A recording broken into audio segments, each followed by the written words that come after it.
अगर overall chart जो हैं वो एक तेजी की ही वो दिखा रहे हैं, लेकिन अब ऐसी तेजी में कौन से स्टॉक्स चलेंगे? अगर आप माने तो ये देखिए कि ऑल टाइम हाई निफ्टी का लगने के बाद भी आधे निफ्टी के स्टॉक्स ऐसे हैं जो अभी भी अपने हाई पे नहीं पहुंचे हैं। केवल आधे ही स्टॉक्स ऐसे हैं जो अपने हाई के आसपास घूम रहे हैं या जिन्होंने अपना हाई काटा है।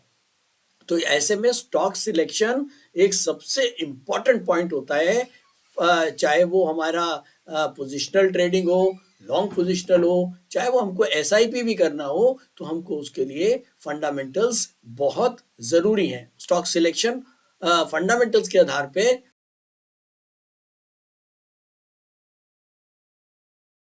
Video content has been made available for information and educational purpose only. Unidirectional trade strategy is a copyright content of IFMC.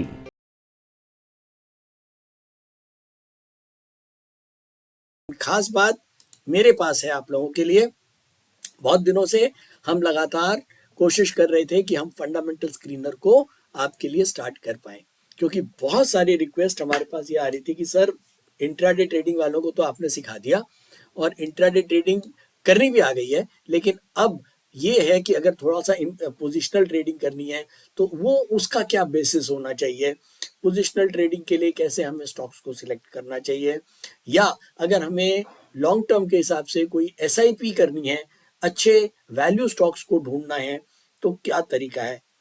तो मेरे पास तो अपना एक तरीका है, मैं आपको वो सिखा सकता हूँ। जैसे मैंने आपको इंट्राडे ट्रेडिंग सिखाई है अपने तरीके से, यूनिडायरेक्शनल, जिसके अंदर आपने देखा होगा आज तक हमने कभी भी किसी टेक्निकल एनालिसिस के टूल्स को MACD, RSI, बोलिंगर बैंड, दुनिया भर के टूल्स हैं, मैंने कभी भी यूज नहीं किया, क्योंकि आजकल AI इतना फास्ट हो चुका है कि AI के पास ये सारा का सारा डेटा होता है कि MACD का स्टॉप लॉस क्या है। रिलायंस खरीद लिया तो रिलायंस का जो है वो MACD पे क्या स्टॉप लॉस आ रहा है, बोलिंगर बैंड पे क्या आ रहा है, RSI पे क्या आ रहा है। तो AI इतना फास्ट है कि आपके सौदों को, आपके स्टॉप लॉसेस को वो फौरन काटेगा।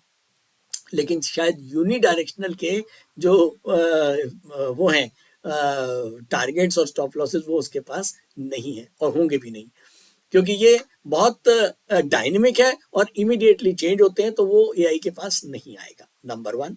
नंबर 2, ऐसे ही अगर हम अब बात करते हैं पोजिशनल ट्रेडिंग की, तो सबसे पहले हम ये समझते हैं कि पोजिशनल ट्रेडिंग का कॉन्सेप्ट क्या है। देखिए, पोजिशनल ट्रेडिंग का कॉन्सेप्ट ये है कि हम सबसे पहले अच्छे फंडामेंटल स्टॉक्स, यानी कि वो स्टॉक्स जिनका क्वांटिटेटिव फंडामेंटल जो वैल्यूज है वो बहुत बढ़िया हो, क्योंकि हम डिलीवरी ट्रेड करने जा रहे हैं, हम शेयर को खरीदने जा रहे हैं, हम कंपनी के अंदर हिस्सा लेने जा रहे हैं, हम कंपनी के एक हिस्सेदार बनने जा रहे हैं, चाहे वो 2 दिन के लिए, चाहे 50 दिन के लिए, चाहे 500 दिन के लिए। तो ऐसे में हमको सबसे पहला क्राइटेरिया है कि उसके फंडामेंटल वैल्यूज को चेक करना चाहिए। फंडामेंटल क्राइटेरिया उसके करीब कई सारे पैरामीटर्स होते हैं। चलिए काम करता हूँ मैं, शायद मेरे पास बने हुए हैं वो पैरामीटर्स, मैं एक बार, अब ये कुछ पैरामीटर्स हैं। मार्केट कैप, एक स्टॉक की मार्केट कैप छोटी है, एक की बहुत बड़ी है, तो ऑब्वियसली मेरे हिसाब से जिसकी मार्केट कैप बड़ी होगी वो कंपेयर अगर मैं करूंगा ना, तो मुझे लगेगा यार बड़ी मार्केट कैप का कंपनी है, बड़ा हाथी है, गिरने में टाइम लगेगा। ऐसे ही हम अलग अलग क्राइटेरिया के ऊपर ROCE, return on capital employed, एक कंपनी 100 रुपए लगा के 10 रुपए कमाती है, एक कंपनी 100 रुपए लगा के 25 रुपए कमाती है, तो ऑब्वियसली जो कंपनी 100 रुपए लगा के 25 कमा रही है उसका ROCE बेटर है, तो इसका मतलब वो बेटर हो गया।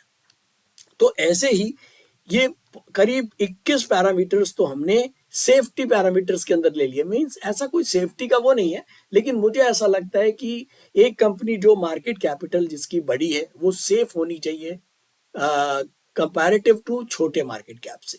एक कंपनी जिसकी ROCE, ROA, ROE, debt to equity, equity equity ratio, interest coverage, profit growth, OPM, ये वाले जो पॉइंट्स हैं, ये अगर एक कंपनी के बेटर हैं तो वो ऑब्वियसली दूसरी कंपनी से बेटर हो गई।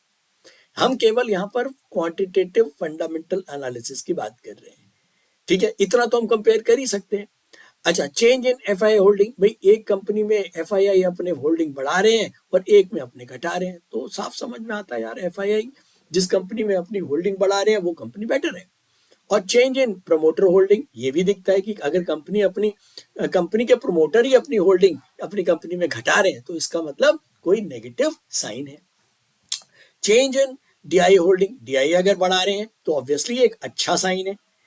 Market cap to CF, earning yield, dividend pay out, promoter holding, तो ये कई सारे पॉइंट ऐसे हैं जो हमको ये बताते हैं कि अगर प्रमोटर की होल्डिंग ज्यादा है तो ऑब्वियसली वो कंपनी सेफ्टी के हिसाब से बेटर होनी चाहिए, क्योंकि एक कंपनी का प्रमोटर अगर अपनी ही कंपनी में अपनी होल्डिंग ज्यादा रखे हुए हैं तो इसका मतलब उसको अपनी कंपनी के ऊपर विश्वास है। एफआईआई की होल्डिंग अगर ज्यादा है, डीआईआई की होल्डिंग ज्यादा है, तो ऑब्वियसली वो कंपनी एक सेफ कंपनी मानी जा सकती है। ऑल्टमैन वैल्यू, ये मैंने एक फंडामेंटल पूरा वो लिया है कि ऑल्टमैन वैल्यूज जिसकी अच्छी होती हैं उसको हम कंपैरेटिवली लॉन्ग टर्म के लिए सेफ मानते हैं। अगर ऑल्टमैन की डिटेल पढ़नी है तो आप चैट जीपीटी पे डालें, गूगल पे डालें, ऑल्टमैन को कंप्लीट पढ़ें, कोई दिक्कत नहीं है, आराम से। फिर आता लिस्टिंग डेट, एक कंपनी कितनी पुरानी है, एक कंपनी 6 महीने पहले लिस्ट हुई है और एक कंपनी 20 साल पहले लिस्ट हुई है, तो ऑब्वियसली जो कंपनी 20 साल पहले लिस्ट हुई है मैं उसको सेफ्टी का दर्जा ज्यादा देता हूं। ऐसे ही कुछ हमने वैल्यू पैरामीटर्स को मार्क कर लिया, sales, inventory, turnover ratio, asset turnover ratio, change in promoter holding, change in DI holding, change in FI holding, PEG ratio, EV EBITDA, dividend yield, cash conversion cycle. ये बहुत सारे fundamental parameters ऐसे हैं जिसको अगर हम अगर एक ही सेक्टर है, मान लीजिए स्टील है, स्टील के अंदर 5 स्टॉक्स हैं और पांचों स्टॉक्स में मैं ये सारे के सारे पैरामीटर्स को अगर चेक कर लूं और ये देख लूं कि कौन सा वो 5 स्टॉक्स में से किसके ये पैरामीटर्स वैल्यू के हिसाब से बेटर हैं और किसके ये सेफ्टी के हिसाब से बेटर है, तो ऑब्वियसली मुझे क्वांटिटेटिव फंडामेंटल एनालिसिस के हिसाब से ये पता लग जाएगा कि एक कंपनी एक सेक्टर के अंदर अगर 5 स्टॉक हैं तो वो 5 में नंबर 1 पे कौन है, नंबर 2 पे कौन है, नंबर 3 पे कौन है, नंबर 4 पे कौन है, नंबर 5 पे कौन है। कर सकता हूं ना मैं? बिल्कुल कर सकते हैं। और शायद ये स्क्रीनर हमारी इस पूरी रिसर्च में बहुत जबरदस्त तरीके से हेल्प करने वाला है। जैसे हमने इंट्राडे को बहुत इजी बनाया, ऐसे ही हमने वैल्यू स्टॉक पिकिंग को बहुत इजी बनाने की कोशिश की है इस रोबो ट्रेडर के फंडामेंटल स्क्रीनर के माध्यम से। तो पहले तो ये समझ लीजिए कि करीब ये 15 पैरामीटर्स ये हैं और करीब करीब ये 21 पैरामीटर ये हैं, तो 21 और 15 ये करीब करीब हो गए हमारे 36-37 पैरामीटर्स हैं। इन 36 पैरामीटर्स के हिसाब से हम एक ही सेक्टर के जितने भी स्टॉक्स हैं उनको कंपेयर करने वाले हैं। मजा आ जाएगा। अगर देखिए स्टील में 10 स्टॉक हैं और 10 स्टॉक को हमने ये 37 पैरामीटर लगा के हमने कंपेयर कर दिया तो ऑब्वियसली हमारे पास एक अच्छे फंडामेंटल स्टॉक्स ऊपर निकल के आ जाएंगे जो हमारी रिसर्च को बहुत आसान करेंगे और हमारी इन्वेस्टिंग की या पोजिशनल ट्रेडिंग की डिसीजन मेकिंग में बहुत हेल्प। लॉजिक है ना, विदाउट लॉजिक ना तो मेरे से बात होगी ना मैंने कभी आज तक बात करी है। देखिए हर चीज के पीछे स्टॉक मार्केट एक पूरा लॉजिक है। अगर आप इस लॉजिक पे चलेंगे, हमने अगर इंट्राडे पे यूडीटीएस को बनाया तो यूडीटीएस के पीछे एक पूरा लॉजिक है, वो आप लोग देख चुके हैं और लगातार देख रहे हैं। ऐसे ही फंडामेंटल स्क्रीनर के ऊपर एक ये कोई ऐसा नहीं है कि कोई भी स्टॉक आपने कैसे भी निकाल लिया, नहीं, ये सारे के सारे 35-36 पैरामीटर्स पे हम वैल्यू स्टॉक्स को, सेफ्टी स्टॉक्स को ढूंढने वाले हैं। कैसे, वो मैं अभी आपको बताऊंगा और कितनी देर में, विद इन अ मिनट और विद इन अ सेकेंड्स। ठीक है। अच्छा, अब ये तो आ गया कि अगर पोजिशनल ट्रेडिंग करनी है, अगर एसआईपी करनी है, लॉन्ग टर्म के लिए कोई स्टॉक छांटना है तो हमें फंडामेंटल पैरामीटर्स तो देखो ध्यान में रखने ही है। और क्या चीजें हैं, और बहुत सारी चीजें हैं, लेकिन मैं इसके बाद सबसे इंपॉर्टेंट ये देखता हूं, अगर एक कंपनी, मान लीजिए एग्जांपल लेते हैं कि मान लीजिए स्टील की कंपनियां हैं, स्टील की कंपनियां 20 कंपनियों स्टील के सेक्टर के अंदर 20 कंपनियां हैं, 20 कंपनी में मैंने 4 कंपनियां छांट ली जिनके ये 36-37 जो पैरामीटर्स हैं वो सबसे बढ़िया है। अब क्या करूंगा मैं, इन 4 कंपनीज में अगला स्टेप क्या होगा, ये स्टेप नंबर 2। अगला स्टेप ये होगा कि मैं ये देखूंगा कि इन 4 कंपनियों में एफआईआई की एक्टिविटी क्या है। अगर एफआईआई की एक्टिविटी पॉजिटिव है तो मैं उसको पॉजिटिव फील्ड में रखूंगा, और अगर एफआईआई उसमें सेलिंग कर रहे हैं तो मैं उसको फिर अभी थोड़ी देर के लिए, कुछ दिनों के लिए होल्ड पे रखूंगा, मुझे कुछ नहीं करना। ये नंबर 2 स्टेप। अब आता है तीसरा स्टेप। अब अभी तक हमने क्या सीख लिया, हमने ये सीख लिया, हमने एक कंपनी के फंडामेंटल पैरामीटर्स के हिसाब से उनको ढूंढना, एक ही सेक्टर के अच्छे स्टॉक्स को ढूंढ तो लिया, हमने ये भी देख लिया कि उसमें एफआईआई क्या कर रहे हैं। अब मान लीजिए एफआईआई उसके अंदर बुलिश है। अब तीसरा सबसे इंपॉर्टेंट पार्ट आता है, उसका मोमेंटम जरूर चेक करें। अगर मोमेंटम भी अपवर्ड है और उसके पैरामीटर्स जो फंडामेंटल पैरामीटर्स हैं वो भी बहुत अच्छे हैं, साथ में एफआईआई उसके अंदर पार्टिसिपेट कर रहे हैं पॉजिटिवली, और साथ में उसके मोमेंटम हमने यूनिटीएस के मंथली और वीकली केवल 2 पैरामीटर्स लिए।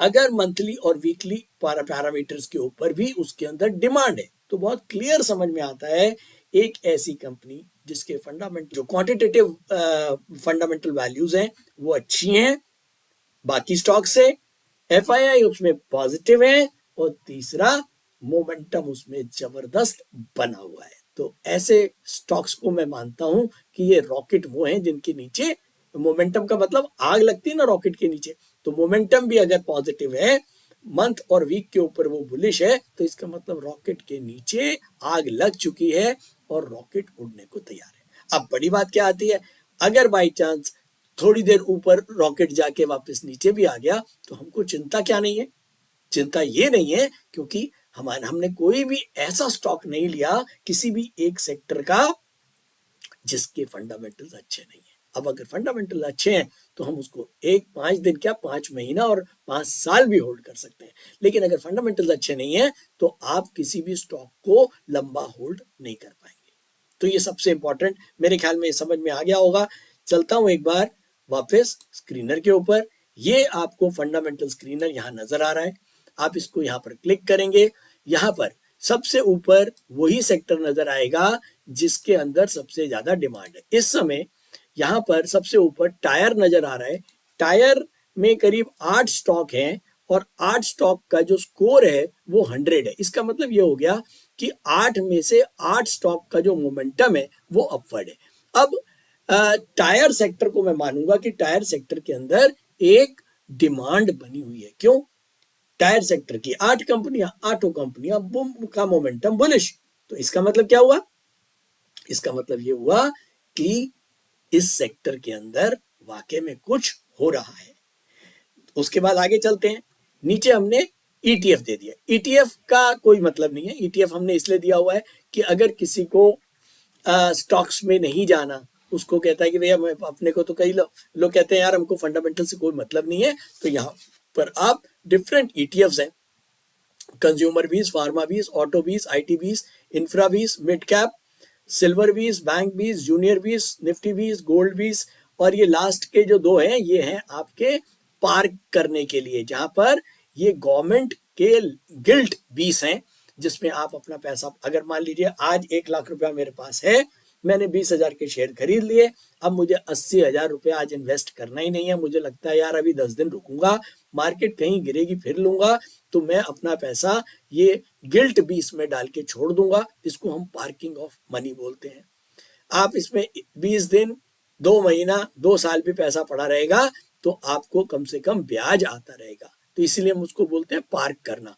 तो कई लोग क्या करते हैं, ऐसे ही जो समझदार इन्वेस्टर है वो यही करता है कि मान लो उसने 1 लाख रुपया डाला, आज उसने 20,000 के शेयर ले लिए और अब उसको लगता है कि यार मुझे 80,000 अभी नहीं डालना, जब मार्केट गिरेगा जब लूंगा, तो ऐसे में वो गिल्ट 20 इसमें जो है वो पैसा डाल के छोड़ देगा। यहाँ पर उसका जितने दिन पैसा पड़ा रहेगा उसको इंटरेस्ट मिलता रहेगा। बेसिकली इंटरेस्ट क्या मिलता है, इसमें इंटरेस्ट नहीं मिलता क्योंकि ये ईटीएफ है, इसके अंदर ईटीएफ की वैल्यू बढ़ती रहती है। मार्केट गिरे या मार्केट कितनी भी गिर जाए उससे कोई फर्क नहीं पड़ता। जो गिल्ट का जो इंटरेस्ट का है तो वो बढ़ेगा ही, और साथ में उसका जो प्राइस है वो बढ़ता रहेगा। तो यहाँ पर इसको हम पार्किंग ऑफ मनी बोलते हैं। तो अभी तक पहला सेक्टर हमारा था टायर, दूसरा आ रहा है शिपिंग। शिपिंग के अंदर भी इसको स्कोर मिला हुआ है 85, यानी कि करीब 7 में से 6 स्टॉक्स जो हैं वो उनका मोमेंटम अपवर्ड है, इसलिए शिपिंग दूसरे नंबर पे। तीसरा आ रहा है पेंट्स। पेंट्स के अंदर 83% का स्कोर है, जिसमें 6 में से 5 स्टॉक्स जो हैं वो बुलिश हैं। तो एंड सो ऑन। फिर आ रहा है रिफाइनरीज, फिर आ रहा है बैंक्स। बैंक्स एक बड़ा सेक्टर है, तो जो बड़े सेक्टर्स हैं उनके ऊपर खास ध्यान रखें। जो टॉप में सबसे ऊपर जो बड़े सेक्टर हैं, अभी तक जो भी सेक्टर आए हैं उसमें सबसे बड़ा सेक्टर बैंक आया है, और एक ही आया है माइन एंड मेटल। जिसमें देखिए बहुत सारे 29 शेयर हैं माइन एंड मेटल। बैंक में करीब 39 शेयर हैं, ये देखिए। तो जो बड़े सेक्टर्स हैं इसके अंदर आप बिल्कुल खास ध्यान रखें। अगर इस समय मुझे ये चेक करना है कि सबसे बढ़िया सेक्टर कौन सा चल रहा है, तो मैं इस समय बोलूंगा बैंक, माइन एंड मेटल, जो बड़े सेक्टर्स हैं। ब्रेवरी में 13 स्टॉक्स हैं, छोड़ सकते हैं। रिन्यूएबल में 11 स्टॉक्स हैं, इसको भी छोड़ सकते हैं। ऑटो में 13 हैं, इसको भी छोड़ सकते हैं। ऑटो एंसिलरी में भी काफी स्टॉक्स हैं, और इसका स्कोर भी ठीक ठाक है, 52 का स्कोर है, ये देखिए। तो 50 से ऊपर का स्कोर तो होना ही चाहिए हर हालत में, अगर आप फाइनेंस एंड इन्वेस्टमेंट। तो ये वो ऊपर के जितने भी स्टॉक्स हैं, ये ऊपर के जितने भी सेक्टर्स हैं, ये एक इस समय डिमांडिंग सेक्टर हैं। चाहे वो टायर है, चाहे वो शिपिंग है, चाहे वो पेंट है, चाहे वो रिफाइनरी है, चाहे वो बैंक है, चाहे वो माइन एंड मेटल है। तो अब ये तो हमने छाट लिया, क्योंकि देखिए पोजिशनल ट्रेडिंग के अंदर बहुत जरूरी है कि अच्छे स्टॉक के साथ साथ अच्छा सेक्टर भी ले, जिस सेक्टर के अंदर चाल बनी हुई है। तो चलिए एक काम करते हैं, सबसे ऊपर टायर आ रहा है, और ये देखते हैं कि टायर के अंदर अगर हम यहाँ व्यू डिटेल्स पे जाते हैं तो यहाँ पर इसने हमको दिखा दिया लार्ज कैप है, 20,000 करोड़ से बड़ी कंपनियां लार्ज कैप है। 5,000 से 20,000 करोड़ की कंपनियां, मार्केट कैपिटल की जो कंपनियां है वो मिड कैप है, और 5,000 करोड़ से नीचे की कंपनियां स्मॉल कैप हैं। अब टायर के अंदर लार्ज कैप, मिड कैप और स्मॉल कैप, 3 वो हैं। लार्ज कैप में केवल 2 स्टॉक्स हैं, बालकिशन और अपोलो टायर। अब अगर मैं ये देखिए इसको नीचे ड्रैग करते हैं, ये सेफ्टी का आ रहा है। सेफ्टी के अंदर जो मैंने आपको सारे पैरामीटर्स लिखवाए थे, market cap, ROCE, ROA, ROE, डेब्ट टू इक्विटी, अब इसके अंदर सारा मार्केट कैप आ गया बालकिशन का 44,000 करोड़, अपोलो टायर का 32,000 करोड़। तो अब यहाँ हमको ये समझ में आता है कि बालकिशन का जो मार्केट कैप है वो अपोलो टायर से बेटर है।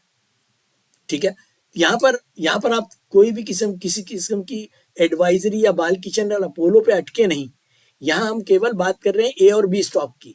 ये ए स्टॉक, ये बी स्टॉक है, ये ए स्टॉक है, ये बी जो है इसका मार्केट कैप ए से बेटर है। तो ऑब्वियसली हम इसकी स्कोरिंग इसको ज्यादा देंगे, इसको 6 नंबर देंगे, इसको 3 नंबर देंगे। ऐसे ही ROC क्या कहता है, ROC जो बी कंपनी है उसका जो है वो 16.6 का ROE है, ए कंपनी का 11.44 का ROE है। तो ऑब्वियसली जिसका ROE ज्यादा है उसको हमने ज्यादा नंबर दे दिया। ऐसे ही रिटर्न ऑन एसेट बी कंपनी का जो है वो 10.36 है, अपोलो या ए कंपनी का जो है वो 4.56 है। तो आप लोग समझ गए हैं, इसको हम आगे ड्रैग करेंगे तो जो मैंने आपको 21 पॉइंट्स लिखवाए थे, ये सारे के सारे हमारे earning yield, dividend pay out, ये सारे करने के बाद यहाँ पर इसका एक टोटल आ गया। जो बालकिशन है उसका 41 का टोटल आ गया, और नीचे अपोलो टायर का 37 का टोटल आ गया। तो ऑब्वियसली अगर मैं ये जो 21 पैरामीटर्स हैं उसके ऊपर बालकिशन बाजी मारता है अपोलो टायर से, या ए बी से बेटर है। क्लियर? तो यहाँ पर हम कुछ भी जो कर रहे हैं वो सारा का सारा क्वांटिटेटिव एनालिसिस के थ्रू कर रहे हैं। उसके बाद हम नीचे चलते हैं, वैल्यू स्कोरिंग पे भी हमने 15 पॉइंट देखे थे, वो सारे 15 पॉइंट यहाँ आ रहे हैं। 3 साल की सेल्स आ गई, उसके बाद इन्वेंट्री टर्नओवर रेशियो आ गया, फिर एसेट टर्नओवर रेशियो आ गया, फिर प्रोमोटर होल्डिंग आ गया, DII change in DII holding आ गया, पैग रेशियो आ गया, EBITDA आ गया, डिविडेंड यील्ड आ गया, कैश कन्वर्जन साइकिल आ गया, पीई रेशियो आ गया, dividend pay out, Petronski score. तो ये सारे के सारे करने के बाद 28 नंबर मिलते हैं अपोलो यानी कि बी स्टॉक को, और ए स्टॉक को मिलते हैं 28 नंबर, बी स्टॉक को मिलते हैं 26 नंबर। तो अब ये दोनों कंपनियों को हमने कंपेयर कर लिया, इनके नंबर्स हमने यहाँ लिख लिए। ये लीजिए, ये हमारी एक कंपनी, ये दूसरी कंपनी, दोनों को हमने कंपेयर किया। सीएस की जो वैल्यू है उसकी 41 आई, सीवी में इसकी स्कोर 26 आया सेफ्टी में, और अपोलो का 37 का एक स्कोर आया सेफ्टी में, और वैल्यू में आया 28। दोनों को हमने टोटल कर दिया, इसको बोलेंगे CSV यानी कि क्यूमुलेटिव सेफ्टी और वैल्यू। तो इन दोनों को टोटल करेंगे तो हमारा आ गया 67, इन दोनों को टोटल करेंगे तो हमारा आ गया 65। हालांकि ज्यादा फर्क नहीं है, लेकिन तब भी अगर इन दो स्टॉक्स को ए और बी को मैं कंपेयर करूं तो ए बी स्टॉक जो है वो ए से बेटर है, क्योंकि इसकी स्कोर 67 है, इसके फंडामेंटल पैरामीटर्स इससे बेटर है। अब हम आगे चलते हैं। अब हमने आगे देखा FII क्या कर रहे हैं। FII इस बी कंपनी के अंदर अपनी होल्डिंग 0.2% बढ़ा रहे हैं। अभी जो लास्ट डेटा FII का आया है उसके अंदर FII ने इसने अपनी होल्डिंग बढ़ाई है और अपोलो टायर के अंदर अपनी होल्डिंग घटाई। उसके बाद मोमेंटम को चेक करते हैं, दोनों के मोमेंटम अपवर्ड है, ये तो दोनों के लिए पॉजिटिव है। तो अब बहुत क्लियर आता है कि अगर इन ए और बी कंपनियों में से मुझे चुनना है तो मैं उस कंपनी को चुनूंगा जिसके फंडामेंटल वैल्यूज ज्यादा अच्छे हैं, जिसमें FII अपनी होल्डिंग बढ़ा भी रहे हैं और साथ में मोमेंटम भी अपवर्ड है। तो अगर मुझको ये ए स्टॉक लेना है, यहाँ पर एग्जीक्यूट बटन पे मैं जाऊंगा, यहाँ इसका रेट आ रहा है। अगर मुझे मार्केट रेट लेना है तो मार्केट रेट, और लिमिट रेट लेना है तो मैं यहाँ इसको लिमिट करके यहाँ अमाउंट डाल के लिमिट प्राइस डाल दूंगा। यानी कि अगर मैंने कहा मुझे 5000 के शेयर लेने हैं और मुझे लेना है, अभी 2301 का भाव चल रहा है, मुझे डालना है 2250 में लेना है, तो 2250 डाल के मैं इसको एग्जीक्यूट कर दूंगा। और अगर मुझे मार्केट रेट लेना है तो मैं इसको मार्केट रेट डाल के, मैंने कहा मुझे 5000 के शेयर लेने हैं तो मैं इसको एग्जीक्यूट कर दूंगा। तो मेरे 5000 में मेरे ख्याल में 2 स्टॉक आएंगे, तो वो 2 स्टॉक आपको ले देगा। क्लियर है? तो यहाँ पर 2 चीजें कि हमने सारे फंडामेंटल पैरामीटर्स को चेक करते हुए, कंपेयर करते हुए, साथ में FII की एक्टिविटी को चेक करते हुए, उसके मोमेंटम को चेक करके हम एक डिसीजन ले सकते हैं।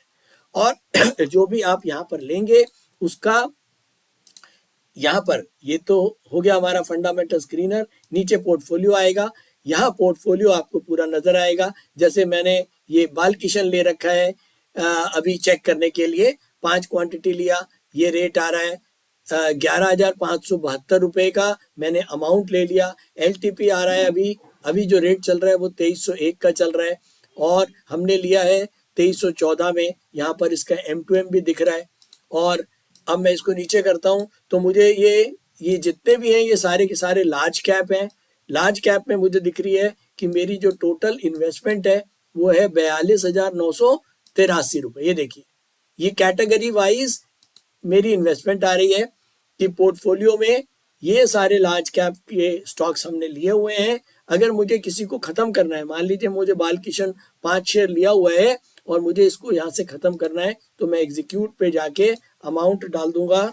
यहाँ मैं अमाउंट डालूंगा, मैंने कहा 5000 के बेच के एग्जीक्यूट करना है, तो ये यहाँ से हमारे पोर्टफोलियो से हट जाएंगे और वो निकल जाएगा। यहाँ पर M2M भी आ रहा है, यहाँ टोटल M2M आ रहा है कि अभी तक लार्ज कैप, मिड कैप, ये देखिए ये नीचे मिड कैप आ रहे हैं और उसके नीचे स्मॉल कैप। यहाँ पर हमारी स्मॉल कैप की वैल्यू आ रही है 7455 रुपए का टोटल वैल्यू, मिड कैप की 9732 रुपए की वैल्यू, और लार्ज कैप की 42,000 की वैल्यू। तो यहाँ हमको पूरा पोर्टफोलियो हमारा नजर आ जाता है। यहाँ पर टोटल M2M पूरे पोर्टफोलियो का नजर आ जाता है, और यहाँ पर टोटल पोर्टफोलियो हमारा 60,172 का है, वो नजर आ रहा है। तो यहाँ पर हमारा जो है वो पोर्टफोलियो नजर आता है। नीचे हम देखें M2F हिस्ट्री, यहाँ पर हमको हमारे सारे स्टॉक्स सौदे नजर आ जाएंगे। मान लीजिए मैं आज की डेट डालता हूँ 1 तारीख, ये सारे मेरे सौदे हैं जो आज मेरी हिस्ट्री में नजर आ रहे हैं, जो मैंने ट्रेड यहाँ पर डाले हैं। मैं पुराने ट्रेड्स भी यहाँ से डेट डाल के देख सकता हूँ। तो ये तो क्लियर हो गया हमको। अब हम एक चीज और समझते हैं कि यहाँ हम जो भी ट्रेड डालते हैं, ये देखिए, जब हमने मान लीजिए बालकिशन पे डाला, एग्जीक्यूट पे गए, हमने इसको मार्केट रेट कर लिया और हमने यहाँ डाला 5,000। तो जब हम 5,000 के शेयर खरीदेंगे तो याद रहे ये सारे शेयर हमारे MTF के अंदर खरीदे जाते हैं। MTF है मार्जिन ट्रेडिंग फंडिंग। ये बजाज का एक प्रोडक्ट है जिसमें अगर आपके पास 100 रुपए पड़े हैं तो आप 400 रुपए तक के स्टॉक्स खरीद सकते हैं। 4 टाइम्स लीवरेज आपको मिलती है। MTF allows you to take 4 time leverage on your cash और कोलैटरल। आपके पास अगर स्टॉक्स पड़े हैं तो भी आप 4 गुना फालतू स्टॉक्स खरीद सकते हैं, लेकिन अगर कैश भी पड़ा है तो कैश के अगेंस्ट भी आप 4 टाइम्स ले सकते हैं। लेकिन दोनों में फर्क है। अगर आप कैश के अगेंस्ट में खरीदते हैं तो वो बेटर है। देखिए होता क्या है, कई बार क्या होता है कि एकदम कोई चीज अच्छी लगी और मेरे अकाउंट में 1 लाख रुपए पड़े हैं और मुझे 2 लाख के शेयर खरीदने हैं, तो अगर मैं CNC के अंदर खरीदूंगा तो 1 ही लाख के मिलेंगे। MTF में आराम से मैं 2 लाख के खरीद सकता हूँ और थोड़ी देर के बाद मैं अपने बैलेंस के 1 लाख रुपए जमा करा दूंगा, तो MTF में मुझे कोई इंटरेस्ट नहीं लगेगा। नॉर्मली MTF एक लीवरेज प्रोडक्ट है जहां ब्रोकर आपको फंडिंग कर देता है और जितने दिन आप उस फंडिंग को रखते हो उस पर करीब 16% का जो ब्रोकर है, जैसे अगर ये ब्रोकर बजाज है तो बजाज जो है वो आपसे 16% का इंटरेस्ट चार्ज करेगा। इसमें एक चीज आपको ध्यान रखनी है कि अगर आप अपने कैश के ऊपर लीवरेज ले रहे हो तो कोई प्रॉब्लम नहीं है। आपने उसको 10 दिन रखा तो वो आपको 16% का ब्याज लगेगा, और अगर आपने अगले दिन ही पैसे जमा करा दिए तो फिर आपको ब्याज नहीं लगेगा। लेकिन एक चीज का ध्यान रहे, अगर आपने 1 लाख के स्टॉक खरीदे हुए हैं CNC के अंदर और उसके अगेंस्ट में अगर आप 4 गुना MTF में काम कर रहे हो तो आपको प्लेजिंग और अनप्लेजिंग के चार्जेस लगते हैं। मींस आपका जो स्टॉक है पहले वो प्लेज में जाएगा और उसके बाद जब आप उनको बेच दोगे अपने MTF वाले स्टॉक्स को, फिर वो अनप्लेज हो जाएंगे। तो ऐसे में प्लेज अनप्लेज के जो चार्जेस हैं उससे बचने के लिए कोशिश करें कि आप अपने कैश मार्जिन के ऊपर ही MTF करें। आप अपने स्टॉक्स के ऊपर अवॉइड करें। कोई बहुत ही मजबूरी हो तभी आप स्टॉक्स के अगेंस्ट MTF को यूज करें। तो MTF को यूज करने का अच्छा तरीका यही है कि अगर आपके पास कैश बैलेंस है तो उसके अगेंस्ट में आप पोजीशन ले सकते हैं। लेकिन दूसरी बड़ी बात, नीचे पढ़िए, interest will be debited for period you use broker fund if you take position against stocks collateral pledge unpledge charges will be apply. ठीक है। और उसके बाद please top up your account ASAP to avoid additional interest. अगर देखिए मैं तो use करता हूं, लेकिन मैं वाइजली इसलिए यूज करता हूं कि मैंने अगर आज खरीद लिए 1 लाख रुपए मेरे पास पड़ा है, मैंने 4 लाख के स्टॉक खरीद लिए, लेकिन मुझे पता है मेरे बैंक में पैसा पड़ा है, मैं मार्केट बंद होने के बाद 3 लाख, तो मेरे को कोई इंटरेस्ट नहीं लगेगा। तो जैसे आप क्रेडिट कार्ड को वाइजली यूज करते हो तो आप बच जाते हो, और अगर आप क्रेडिट कार्ड को ठीक से यूज नहीं करते हो तो वहां भी आपकी पिटाई होती है।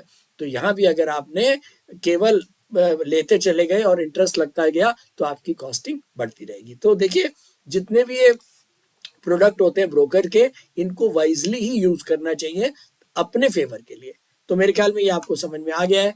और अब आपको और कोई चीज अगर इसमें से समझना हो तो आप लोग बिल्कुल कमेंट बॉक्स में लिखें। बहुत बढ़िया सिस्टम है। फिलहाल के लिए आप इसको यूज करना स्टार्ट करें, देखें आपको कहाँ प्रॉब्लम आती है। और चलिए जब तक हम अपने, तो ठीक है, आप इसको देखिए और कमेंट बॉक्स में बताइएगा कि आपको क्या क्या प्रॉब्लम इसमें आया, क्या आपको चीज और समझनी है। तो फाइनली मैं उम्मीद करता हूं कि आप लोगों को फंडामेंटल स्क्रीनर समझ में आ गया है। बहुत सिंपल और इसमें कोई बहुत ज्यादा कॉम्प्लेक्सिटी नहीं है। और जैसे आप लोगों को इंट्राडे ट्रेडर जो है वो बढ़िया लगा है UDTS रोबो का, तो ये भी आपको बहुत ही बढ़िया लगने वाला है और बहुत टाइम बचेगा आप लोगों के रिसर्च के ऊपर। आप एक ही जगह पे करीब 36-37 फंडामेंटल पैरामीटर्स देख सकते हो, FII की एक्टिविटीज देख सकते हो, साथ में उस स्टॉक के मोमेंटम देख सकते हो, साथ में कौन से सेक्टर्स के अंदर सबसे ज्यादा डिमांड है ये देख सकते हो। तो फिर अब रह क्या गया? मेरे ख्याल में ये अपने आप में कंप्लीट कॉम्बो हो गया। अब आप यूडीटीएस रोबो के अंदर intraday, positional, long positional, SIP के स्टॉक्स को भी छांट सकते हो।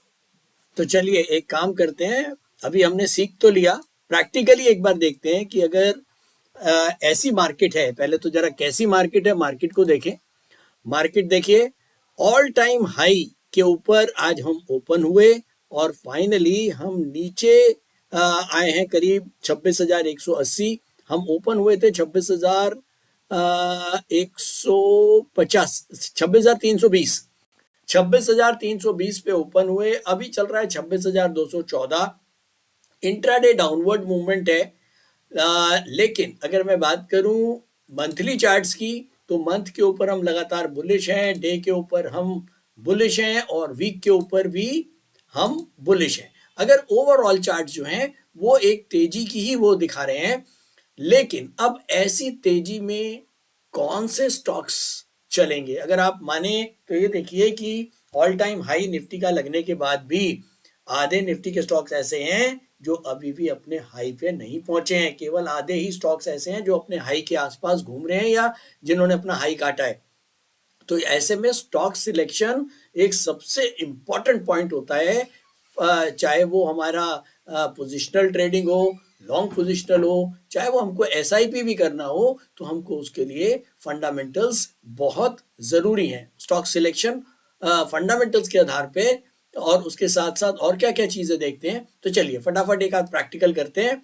चलिए एक काम करता हूँ, मैं वापस इसको बंद करके ना आप लोगों के लिए शुरू से चलाता हूँ। ये मैं गया हूँ फंडामेंटल स्क्रीनर पर। अब अगर मुझको ये देखना है कि इस समय सबसे जो हॉट सेक्टर है वो टायर्स हैं, ये तो फैक्ट है। अब टायर हॉट क्यों हैं, ये बहुत डिटेल्स में अगर हम जाएंगे तो शायद बहुत टाइम जाएगा, लेकिन अभी हमको ये क्लियर दिख रहा है कि इसको 100 का स्कोर है। इसका मतलब 9 इस सेक्टर के अंदर 9 स्टॉक्स हैं और 9 के 9 में ऐसा क्या हो रहा है कि इनका जो मोमेंटम है वो अपवर्ड बना हुआ है। तो इसका मतलब कुछ ना कुछ मोमेंटम अपवर्ड जब भी बनता है जब डिमांड होती है, और डिमांड जब भी होती है जब उसके अंदर कोई खास चीज होती है। तो ये तो क्लियर हो गया। तो चलिए अब हम इस सेक्टर को जरा इसका ऑपरेशन करते हैं। हम व्यू में गए, हमने पूरे 9 सेक्टर जो 9 स्टॉक्स हैं उनको देखा। लार्ज कैप में 2 कंपनियां हैं, मिड कैप में 3 कंपनियां हैं और स्मॉल कैप में 3 कंपनियां हैं। तो हम सबसे पहले लार्ज कैप पे चलते हैं। लार्ज कैप में हमने देखा कि ये 2 कंपनियां हैं। 2 कंपनियों में जो सबसे ऊपर वाली कंपनी है इसका CSV स्कोर जो है वो 67 है और इसका 65 है। तो ऑब्वियसली ये कंपनी जो है वो जिसका 67 स्कोर है वो बेटर है दूसरी से। अब आगे बढ़ते हैं। FII होल्डिंग, इसके अंदर 0.2% होल्डिंग बढ़ाई है FII ने, इसने 0.37% FII होल्डिंग घटा रहे हैं। तो इसका मतलब ये इसको फिर से एक पॉजिटिव पॉइंट मिल गया। उसके बाद मोमेंटम दोनों का अप है, तो बहुत क्लियर दिख गया कि अगर ये 2 कंपनियों को, टायर की लार्ज कैप की 2 कंपनियों को अगर मैं कंपेयर करता हूं तो ये कंपनी ज्यादा बेटर है। इसके मैं एग्जीक्यूट पे जाता हूं। मेरे को 5,000 रुपए के शेयर लेने हैं, तो मैं एक इसमें सिंपल डालता हूँ 5,000 रुपए। यहाँ 2300 रुपए, 2301 का भी रफली भाव इसका आ रहा है, तो 5,000 में 2 ही शेयर आने हैं। मैं इसको एग्जीक्यूट कर देता हूँ, ये एग्जीक्यूट हो गया। और अब मैं चलता हूँ अपने पोर्टफोलियो पे। यहाँ हमको दिख गया बालकिशन मेरे पास 5 शेयर पहले खरीदे थे और 2 मैंने अभी खरीद लिए हैं। लार्ज कैप के स्टॉक्स के अंदर ये मेरा 2311 रुपए 44 पैसे का एवरेज आ रहा है। अमाउंट 16,180 में टोटल इसमें डाल चुका हूँ, मतलब टोटल मेरा ये पोर्टफोलियो है इसका। LTP 2301 की चल रही है। मेरा M2M टोटल 72 रुपए का लॉस चल रहा है। तो बेसिकली अब अगर मैं MTF, इसी के नीचे MTF हिस्ट्री में जाता हूं और मैं आज के ट्रेड देखता हूं 1 तारीख के, तो अभी जो मैंने और भी ट्रेड करे हैं, लेकिन अभी का ट्रेड हमको यहाँ ऊपर ये नजर आ जाएगा। ये देखिए बालकिशन 2 खरीदे हैं 2302 रुपए 40 पैसे में, और ये 1 दिसंबर 2:11। ठीक है, अब हम चलते हैं जरा बजाज पे। बजाज से भी पूछ लेते हैं, भैया तेरे पास ऑर्डर आ गया हमारा। तो ये देखिए हम ट्रेड बुक पे चलते हैं, ये लीजिए, ये देखिए बालकिशन ये 2 शेयर MTF में हमने खरीद लिए हैं 14:11 पे। अगर मैं नेट पोजीशन पे जाता हूं तो नेट पोजीशन में भी बालकिशन मुझे मिल जाएगा। ये रहा बालकिशन। ये 3 मैंने पहले खरीदे थे, 2 अभी खरीदे हैं, तो टोटल मिला के 5 शेयर हमारे हो गए। अब अगर मैं चाहता हूं यार मुझे ये नहीं खरीदने, मुझे तो गलती हो गई, मुझे नहीं चाहिए, तो कोई बात नहीं, आप वापस पोर्टफोलियो में जाएंगे। बालकिशन पे हमारे पास टोटल 7 शेयर हैं, हमने इसको एग्जीक्यूट किया, 5,000 के शेयर वापस भेज देते हैं, हमें नहीं चाहिए, तो ये हमने 5 शेयर वापस भेज दिए। तो अब ये 7 से वापस मैं इसको रिफ्रेश करता हूं तो ये 5 हो गए, तो अब मेरे 2 शेयर वापस बिक गए हैं। चलता हूं मैं बजाज की पोजीशन पे, यहां पे जाता हूं, ये लीजिए, ये देखिए बालकिशन 2 वापस बिक गए। यहाँ पर 2 बालकिशन हमने खरीदे, 2 बालकिशन ये बिक गए। तो इस तरह से हम यहाँ से डायरेक्टली जो कोई स्टॉक हमको ठीक लगता है हम उसको परचेज भी कर सकते हैं। अब आगे चलते हैं मिड कैप में। मिड कैप में देखें हमने 3 स्टॉक है, सबसे ज्यादा स्कोर, तीनों का स्कोर बराबर है 87। इसका मतलब फंडामेंटली तीनों स्टॉक ठीक है, लेकिन FII देखिए तीनों में ही लगातार नेगेटिव है, यानी कि अपनी जो होल्डिंग है वो घटा रहे हैं। तो इसलिए अभी मुझे टायर्स में मिड कैप में आगे कोई काम नहीं करना है। स्मॉल कैप में देखते हैं। स्मॉल कैप में सबसे ज्यादा ये वाला जो स्टॉक है इसका 69 का स्कोर है, अच्छा फंडामेंटल्स हैं। FII तीनों में ही कोई ना तो अपनी पोजीशन बढ़ाई है ना घटाई है, मोमेंटम अपवर्ड है।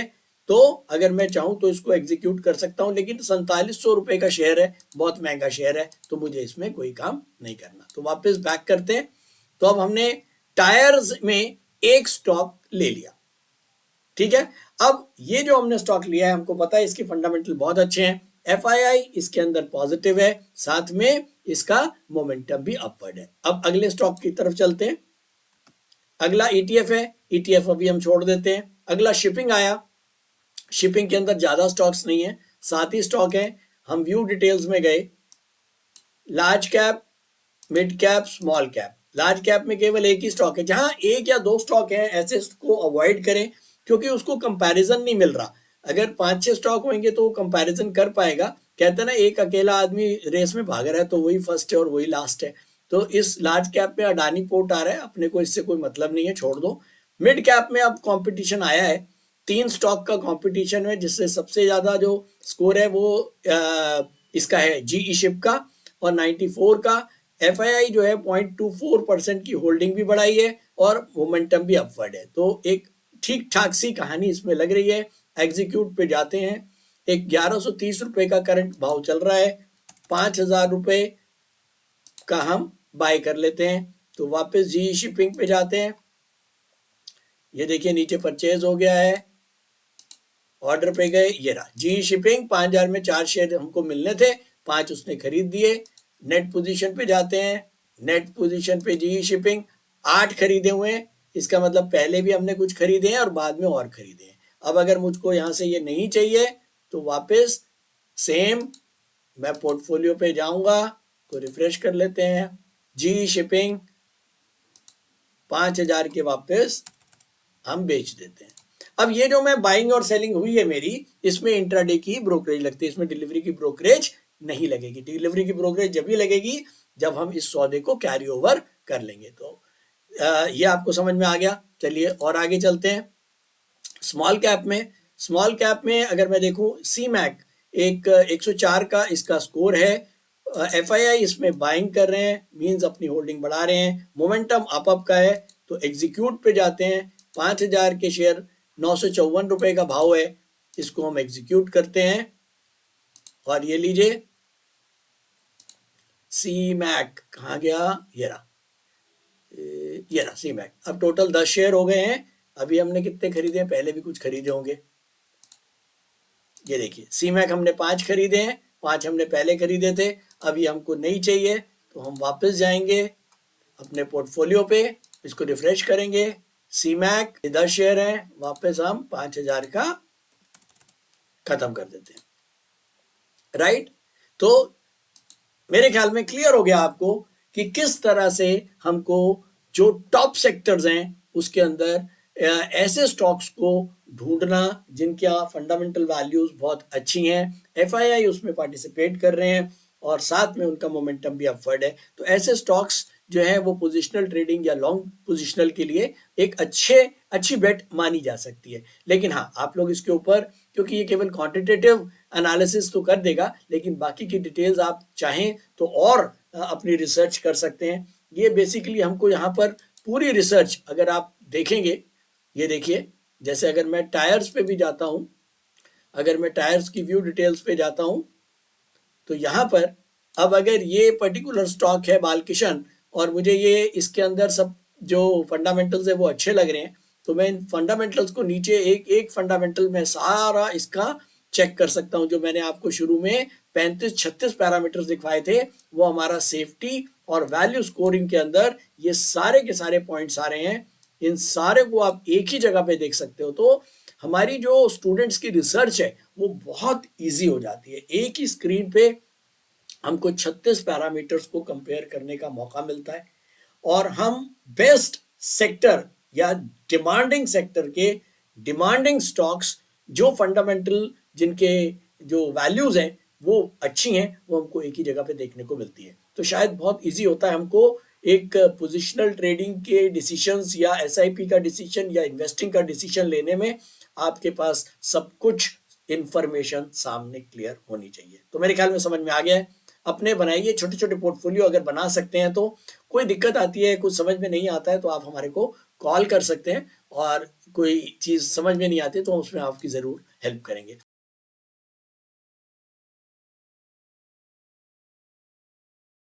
स्टॉक ट्रेडिंग के दौरान मुझे क्या खरीदना चाहिए और मुझे क्या बेचना चाहिए, मुझे कब खरीदना चाहिए और मुझे कब बेचना चाहिए, ये सवाल आपको परेशान करते हैं।